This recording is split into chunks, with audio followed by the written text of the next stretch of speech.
Hai, hari ini, saya akan menerangkan filem thriller psikologi Jerman bertajuk Good Night Mommy. Sebuah keluarga terdiri daripada ibu dan dua kembarnya bernama Lukas dan Elias. Mereka baru sahaja berpindah ke rumah baharu di tengah-tengah hutan dan berhampiran sebuah tasik. Mommy pernah menjadi ahli choir yang agak terkenal di TV tempatan. Pada suatu hari, Lukas dan Elias bermain sorok-sorok di sekitar rumah mereka. Menyedari bahawa ibu mereka telah pulang, kedua-duanya segera bergegas menemui ibu mereka, tetapi yang mereka lihat hanyalah seorang wanita berbalut menutupi hampir seluruh mukanya. Wanita itu ialah ibu mereka yang menjalani pembedahan muka kosmetik. Ini membuatkan Lukas dan Elias agak terkejut tetapi masih mematuhi perintahnya. Tetapi ada sesuatu yang pelik berlaku. Mommy hanya memberikan perhatiannya kepada Elias tanpa sebab yang jelas. Dia menyediakan makanan dan minuman hanya kepada Elias, bermain hanya dengan Elias, dan hanya membalas kata-kata Elias manakala Lukas diabaikan. Disebabkan dia masih dalam peringkat penyembuhan, Mommy juga membuat beberapa peraturan baharu, seperti rumah mesti berada dalam keadaan senyap sepenuhnya. Tiada pelawat, tiada haiwan, tiada membawa masuk barang dari luar, langsir rumah hendaklah sentiasa ditutup dan mereka hanya dibenarkan bermain di luar rumah dengan senyap. Melihat kelakuan pelik ibu mereka, si kembar mula mengesyaki bahawa di bawah pembalutnya, ibu mereka mungkin bukan orang yang sama. Ibu juga bertindak kejam dan menyela Elias secara fizikal apabila dia nakal atau tidak taat. Kanak-kanak lelaki mengulas bahawa ini adalah sesuatu yang ibu mereka tidak akan pernah lakukan. Ini menjadikan Lukas dan Elias lebih yakin bahawa ibu bukan ibu mereka kerana ibu mereka tidak akan memarahi mereka sedemikian. Dalam mimpi yang kelihatan dikongsi oleh si kembar, ibu kanak-kanak lelaki itu mengembara ke dalam hutan hanya dengan seluar dalamnya. Dia menanggalkan jubah sepenuhnya, kemudian membuka pembalutnya. Kepalanya mula kejang dan berputar. Keesokan harinya, Lukas dan Elias sengaja mencipta masalah sebagai satu bentuk penentangan. Pergaduhan tercetus, dengan si kembar berkeras mahukan ibu mereka kembali. Ibu mereka fikir anak-anaknya sudah hilang akal. Apabila Elias menegaskan dia bukan ibunya, Mommy menghukum dan memaksanya untuk mengatakan 10 kali bahawa dia adalah ibu kandungnya. Dia juga memberitahu dia untuk berhenti bercakap dengan Lukas. Elias menjadi sangat sedih, mengetahui bahawa ibu ingin memisahkan mereka berdua. Beberapa hari telah berlalu, Lukas dan Elias masih membenci ibu dan mahu ibu kandung mereka kembali tidak lama lagi.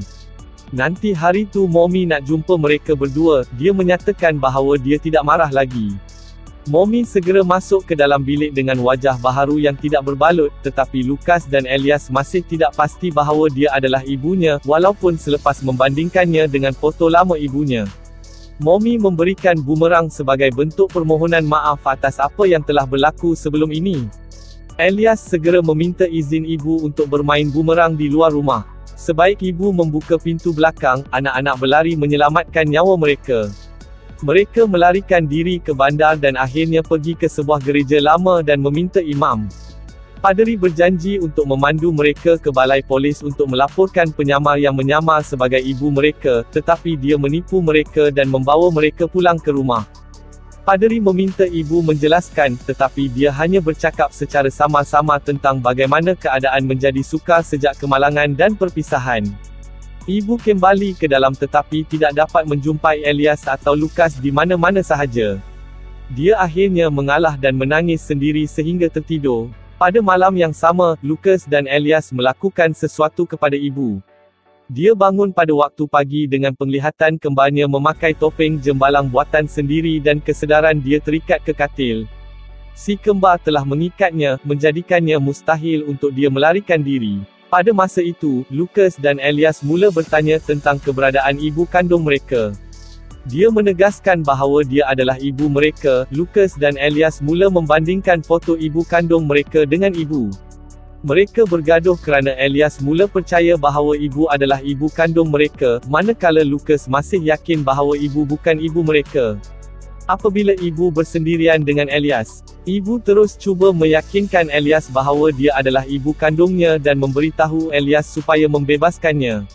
Perlahan-lahan, Elias mula memotong kakinya, tetapi terhenti apabila Lukas kembali dan bertanya apa yang dia lakukan.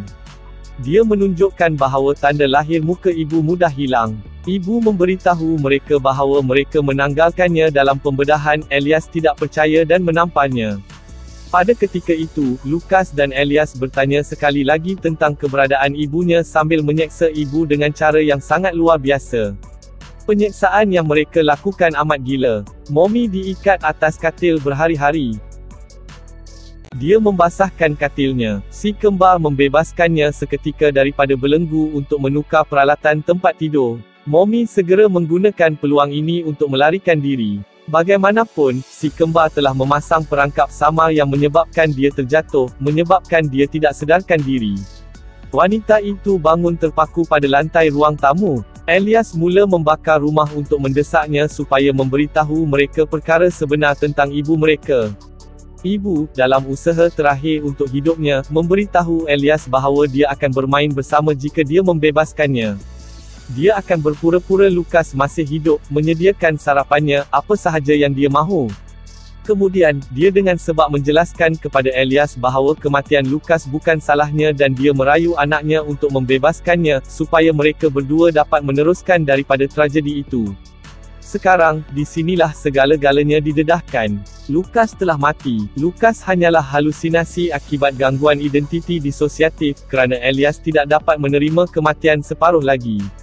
Mommy pada mulanya bermain bersama Elias, berlakon seolah-olah Lukas masih ada. Bagi Elias, Lukas adalah nyata, tetapi bukan untuk Mommy. Elias kemudian mencabarnya untuk membuktikan bahawa dia ibu mereka dengan memberitahunya apa yang Lukas lakukan. Lukas memegang obor berhampiran tirai, tetapi, jelas sekali, ibu tidak dapat melihatnya.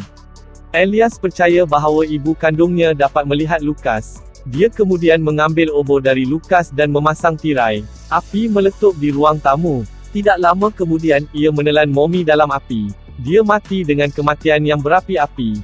Filem ini berakhir dengan bomba memadamkan api tetapi tiba terlalu lambat untuk menyelamatkan ibu.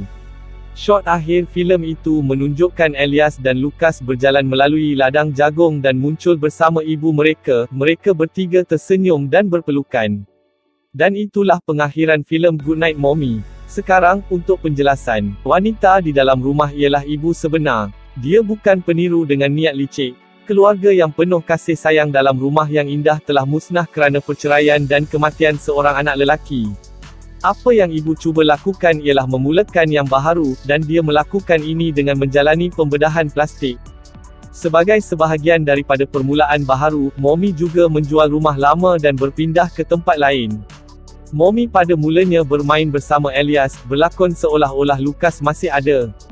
Tetapi dia semakin bosan dengan ini. Ia sampai ke tahap di mana dia memukul dan mengugut Elias untuk berhenti bercakap dengan abangnya yang sudah mati. Akhir sekali, pada penghujung filem, kami ditunjukkan potret keluarga sempurna ini larut menjadi abu.